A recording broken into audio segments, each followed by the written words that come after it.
Welcome to Next Radio with Broadcast Bionics, innovative solutions for creative people.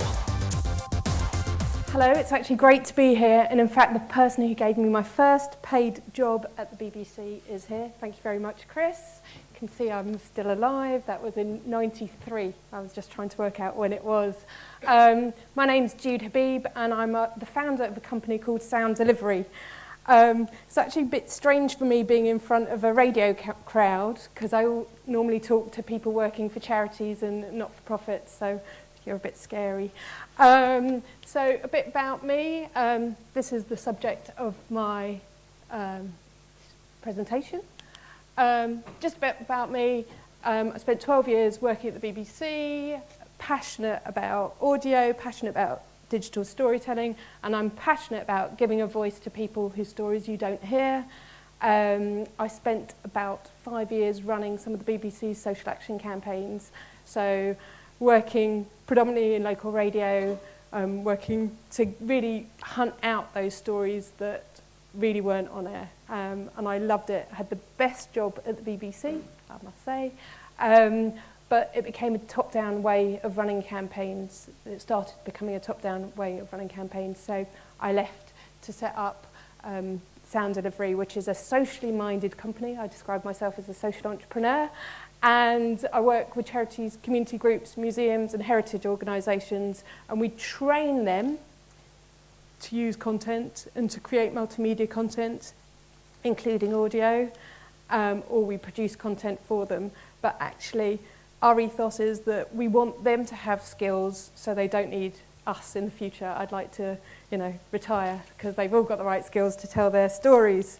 So, why do we need audiences to get stories? Oh, okay. So why do you want stories from the audiences? They're first-hand, powerful, connects with audiences. I was upstairs in my bedroom and I was hearing shouting and banging. I heard my dad punching doors and kicking them and throwing my mum around at the front room. I got under my quilt cover, got my fingers in my ears and just ignored it. I remember we just got a taxi, we came to this refuge and we just got settled. My mum is a lot happier now and she's put on weight. She gets to go out more than she used to because my dad never let her out and it was like a jail for her, but now it's like a new fresh start.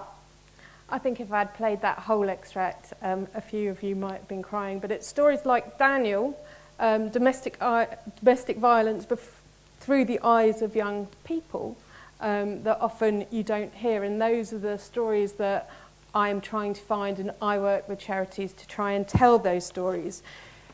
But how do you get them to tell the stories themselves? Well, first, you've got to trust them. They will get the stories you may never get. I'm just about to play one of my favourite bits of content in the 5 years I set up Sound Delivery. It's produced by the charity Thames Reach, which is a homelessness charity, and we trained a couple of their staff who then went to set up an audio panel made of homeless people, and this is what they recorded about what's it like to be homeless at Christmas. What's your experience of being homeless at Christmas? Well, basically, I didn't really notice Christmas a lot. The streets got a bit emptier, but there wasn't a lot to notice. I remember one Christmas I woke up and I spent about 2 hours trying to figure out why the off-licence wasn't open yet, because it was normally open at that time. And then eventually I discovered it was shut because it was Christmas Day. Being homeless is pretty grim, but being homeless at Christmas, it's one day of the year when you want to belong to some group, whether it's family, friends or what, you want to belong. There's nothing worse than being alone all on Christmas Day. So that's simple vox pop. Actually, that's a cut-down version of 1.5 minutes, but really powerful, powerful stories. I think the trick that the charity missed out on, they recorded that content, they sent it to donors, but I would have fired it off. They're a London-based charity. I would have fired it off to all broadcasters because radio stations are taking external content, and we are trying to encourage charities who are producing audio content to reach out to new people. So main thing is trust them. They can, with the right support, create broadcast quality and powerful content. Encourage them. Imagine being on a housing estate with 15 single mums who all tell you, you're running an audio workshop, and they all tell you they're dyslexic, they can't do it, and you know, they just can't do it, they're dyslexic. Well, they can. This is the story of a woman called Rebecca who, within an hour of training and listening to other content and listening to audio, went round her housing estate to give us a picture of what it was like. My name's Rebecca and I live on the Savona estate. I'm currently walking with my co-worker Yvonne, so hello. Hello. And we're walking around my estate at the moment and I'm describing how it looks from my point of view. At the moment we're currently looking at a burnt out moped, which is just downstairs from my block. The pavements are all pulled up, there's also a broken fence. The council come around nearly every week, take a look at it and then decide it's not really worth their time until they find better things to do. I'm working at the moment, so I'm actually paying council tax and rent and them type of things, and I really do wonder where my money's going, you know, because it's such a state round here. Also a fantastic way of changing perceptions. Single mum, yeah, but I'm working and I'm paying tax. And you have to keep reminding that getting these stories out there will also change perceptions. Reminding them that they aren't the BBC, that's one of my tips. People who aren't media trained or, you know, pick up the microphone and their voices change. You've just got to tell them to be themselves, and that's what I bang on all the time. You are not the BBC, you are Jim, you are this. Be yourself. So that's another of my tips. Avoid recording studios. With people who aren't media trained or media savvy, or a lot of the clients and people I work with, you put them in a recording studio, completely different person. So what you do is you just put them in an environment where they feel comfortable in, like at home. This mum never picked up a microphone. Her story.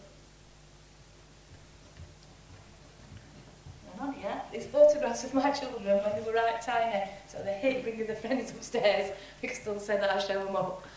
And then across the landing is the boys' bedroom, and this room is not a very pleasant room. None of them know how to make a bed.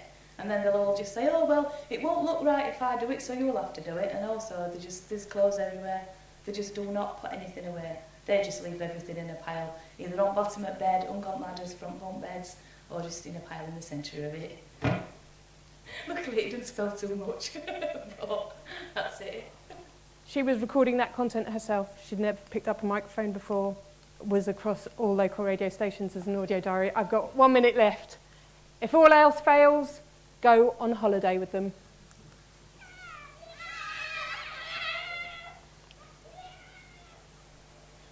My name's Leah and I'm 7 and I'm at Butlins. We've been going to the fair and that and playing on the rides. We've been watching shows and that. I haven't been on the holiday before, but it's the first time we've been on one, and it's when you first go, it's real excited. That's a dead crab. A dead crab has been killed, and when they get eaten by fish. A holiday means excitement to me and funness and some stuff that you can do which real good. Oh, sorry. Oh, you missed the end. You said that's it. Sorry, because that is it. I'm out of time. All I want to say is those are 5 tips of getting new audience, new voices. A lot of you are working for radio stations. I don't know many of you. But seek out your local charities, local community groups. They are producing audio. They want support. And actually, by you working with them, you'll probably get some fantastic content for your radio station. So don't miss out. Thank you.